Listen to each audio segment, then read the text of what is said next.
We follow a formula, right? Is this a business or is this a hobby? Business. It's a business, right?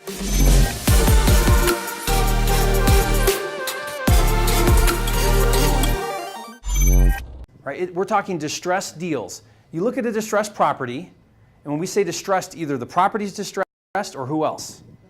The owner's distressed. One of the two is distressed, meaning we have an opportunity to pick up a property for a deal with margins to make money. That's what we're talking about. Okay, so that lead comes in. First thing we need to know is what will it sell for once it's fixed up? We call that what? After repair value. After repair value. Then what do? I believe in 65%. So what we're basically saying is we're going to take 35% right off the top. And what does that cover? Three things. There's three things that we're going to build into our formula that we're going to take right off the top every single time. Closing, carrying, and profit. What's closing cost? It's transfer tax, it's title fees, it's real estate commissions, it's all the things that we have to pay whenever you buy property and sell property. It combines the two. And on average, and I've looked at this a zillion times, it comes out to about 9%. So whatever our sale price is, whatever our ARV is, we're going to pay to do that deal about 9% in closing fees. Anybody ever bought a property and you go through the HUD statement and you're like, what are all these fees?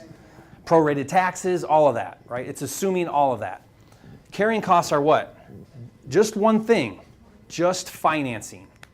I put my insurance and any of those things, permits or whatever, utilities, that all goes into my repair number because every deal is going to be different. So I build it into my repair cost. My insurance costs a lot different on my $1.2 million home than it does on my $400,000 home, than it does on my $100,000, right? Same with utilities and everything else.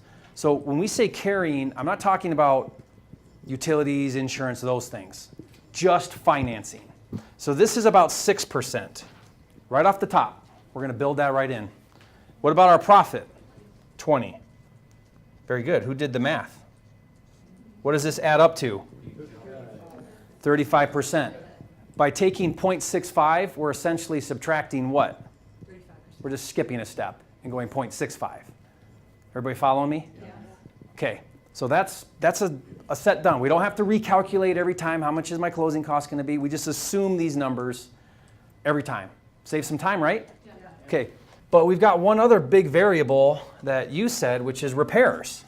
Now that's not the same every time. Oh, by the way, going back here, if you want to change this and go up to 70%, where's the only place you can steal from in the equation? Profit, that's it. Because these are kind of fixed. You know, you're paying those no matter what. So is anybody okay to take 15, 10, cut it down, maybe 5? A lot of people in the marketplace right now are. But what are you doing when you do that? What if it doesn't sell quite for as much as you thought it would and your repairs go over more than you thought they would? What happens? If you've got tight margins, you may not make any money and you may lose money. 20 is a great buffer. Because let's take an example here.